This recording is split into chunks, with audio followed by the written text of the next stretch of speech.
Some doors are closed for a reason, and the moment you open them, you realize you were never supposed to. What happened that night at Skinwalker Ranch still doesn't make sense, and maybe it never will. Tonight's story isn't just another horror tale. It comes from a place where real people have reported things they still can't explain. Skinwalker Ranch. What you're about to hear feels real, personal, and deeply unsettling. So stay till the end, because this one doesn't leave your mind easily. One story, Skinwalker Ranch. I still remember the first night I was allowed near the restricted side of the ranch. It wasn't like the stories online. There were no dramatic sounds or obvious signs, just silence, the kind that makes you notice your own breathing. I wasn't alone. There were 3 of us, me, Daniel, and Chris. We had permission to document environmental changes, nothing more. No exploration inside structures. That rule was made very clear. But rules don't mean much when curiosity starts to take over. Around 2:17 a.m., something changed. The air felt heavier. Not colder, just dense, like the pressure had shifted. Daniel noticed it first. He stopped talking mid-sentence and just stared toward an old wooden structure about 40 meters away. It looked like a storage unit, small, forgotten. Chris said it was probably nothing, just another abandoned shed.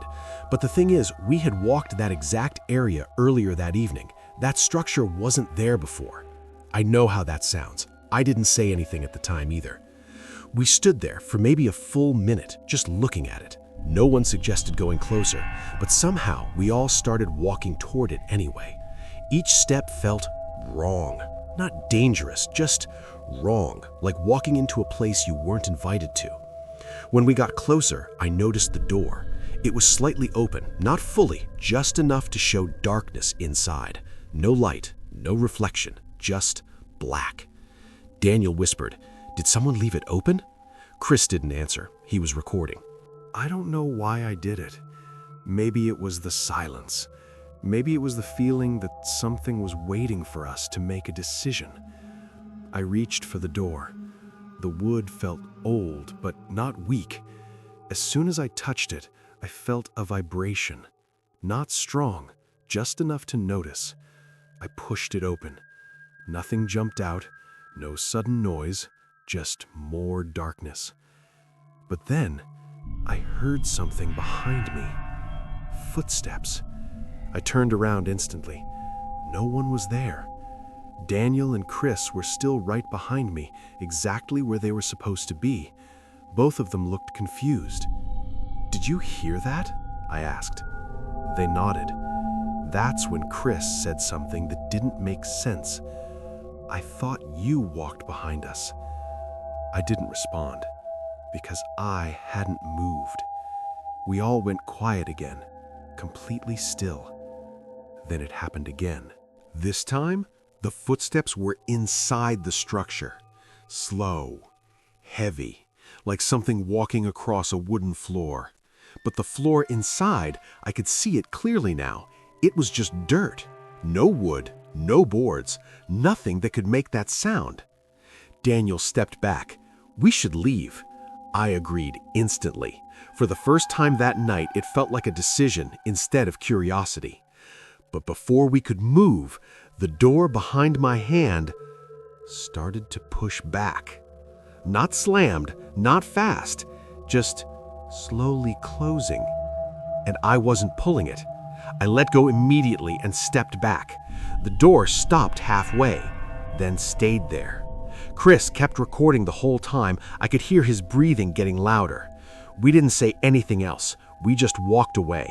No running, no panic, just fast, controlled steps. When we reached our original position and looked back, the structure was gone. Completely gone. We checked the footage later that morning. The structure was there. The door was there. The moment I opened it, the camera glitched just for a second. And the footsteps? They were recorded. Clear, loud, real. But there was something else on the audio. A 4th set of footsteps, walking right behind us.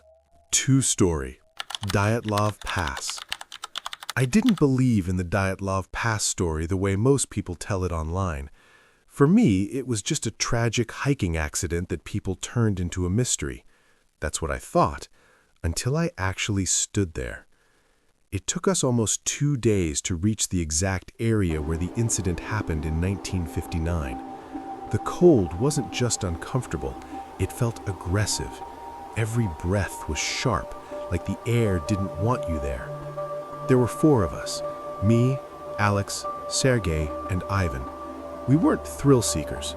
We were documenting the terrain, trying to understand how experienced hikers could make such a fatal mistake. The first night was normal. Too normal, actually. No strange sounds, no unusual signs, just wind and snow. The second night is what changed everything. Around 1:30 a.m., I woke up without any reason. No noise, no movement, just awake. My heart was already racing like I had been running. I looked around the tent. Everyone was asleep, or at least they looked like it. Then I noticed Alex. He was sitting up, completely still, facing the tent wall. I whispered his name, but he didn't respond. I thought maybe he was half asleep. Then he slowly raised his hand and pointed toward the side of the tent. Not outside, but the fabric itself. That's when I heard it. A faint scraping sound. Not loud, not aggressive. Just something dragging across the outside of the tent. Sergey woke up too. He heard it. We all did now. Ivan whispered, "It's just the wind." But the wind doesn't move like that. This sound had rhythm, slow, intentional. Then suddenly, it stopped. Complete silence again. I thought it was over. I really did. But then Alex did something I still can't explain. He grabbed a knife, and without saying a single word, he started cutting the tent from the inside. Fast, panicked, like he was trying to escape something. We all shouted at him to stop, but he didn't even look at us. It was like he couldn't hear anything. Cold air rushed in as the fabric tore open, and then I saw it. Not clearly, not fully, but something was standing out there, at a distance. Too tall to be a person, too still to be an animal. It didn't move. It didn't come closer. It just stood there, watching. My body froze, completely. I couldn't even blink properly. Then Ivan pushed me, hard. "Move!" That's when everything broke. We all rushed out of the tent, not even thinking about the cold. No jackets, no proper gear, just panic. We ran downhill without stopping. I remember falling at least twice. My hands went numb almost instantly. Breathing felt impossible. After maybe 10 minutes, we stopped. No one said anything. We just stood there, trying to understand what just happened. Then Sergey asked the question no one wanted to hear. "Where's Alex?" We all turned back. The tent was barely visible from where we stood, but something else was. A dark shape near it, not moving, just like before. We never went back that night. We waited until sunrise. When we finally returned, the tent was exactly where we left it, cut open from the inside. But there were no footprints. Not ours, not Alex's. Nothing. Just smooth snow. We found Alex's body about 300 meters away. No signs of struggle, no visible injuries, but his face, I can't explain it properly. It wasn't fear, it was confusion, like he saw something his mind couldn't understand. I used to think the Dyatlov Pass incident was just a tragic accident. Now I think those hikers didn't run away from the cold. They ran from something that made them forget everything else, even survival. 3-story Aokigahara Forest. I didn't go there for a video. I didn't go there to prove anything either. I just wanted to understand why people talk about this forest the way they do. Aokigahara doesn't feel like a normal forest. The moment I stepped inside, the first thing I noticed was the silence. Not peaceful silence, but heavy silence, like the air itself was blocking sound. Even my footsteps sounded wrong. I had a GPS device with me, but within 20 minutes it started acting strange. The signal kept jumping. I checked my phone too. Same issue. No proper direction, no stable connection. Still, I kept walking.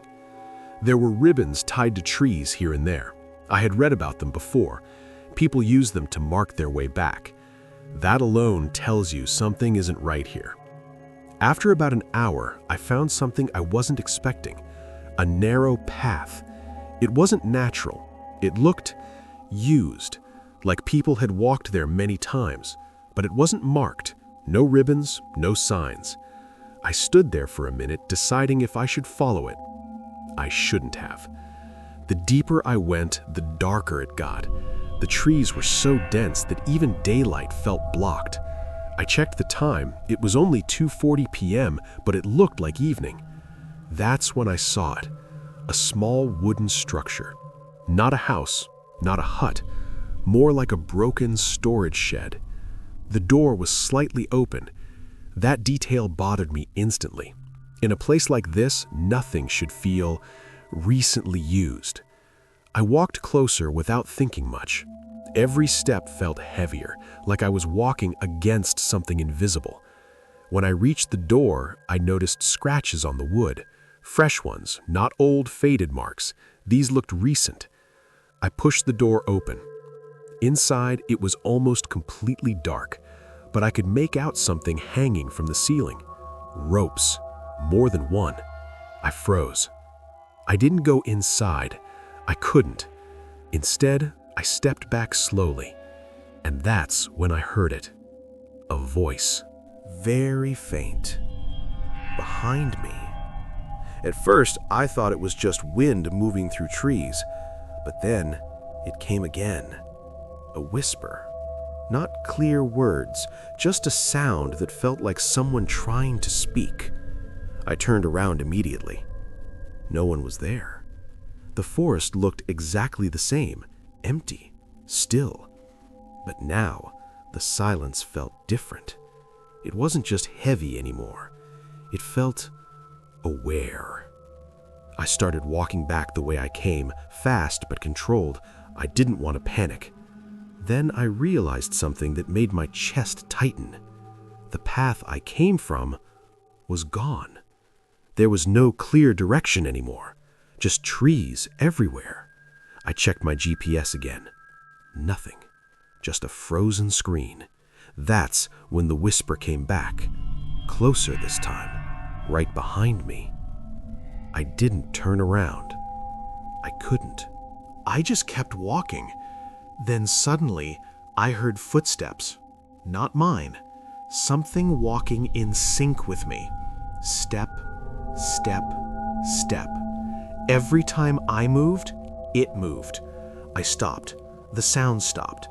I started walking again. It followed. At that point, I wasn't thinking clearly anymore. I just picked a direction and moved faster. Branches started hitting my arms. I didn't care. I just needed to get out. Then, out of nowhere, I saw ribbons again. The same kind I saw earlier. That meant I was back on a known path. I followed them without stopping. After what felt like forever, I finally saw the edge of the forest. Light. Real light. When I stepped out, I didn't stop walking until I reached the road. I turned back once. Just once. The forest looked normal again. Quiet. Still. Like nothing had happened. But I know what I heard. I know what followed me. And the strangest part? When I checked my audio recorder later, there was a voice. Clear this time. Right behind me. Whispering something I couldn't fully understand. But one word was obvious. Stay.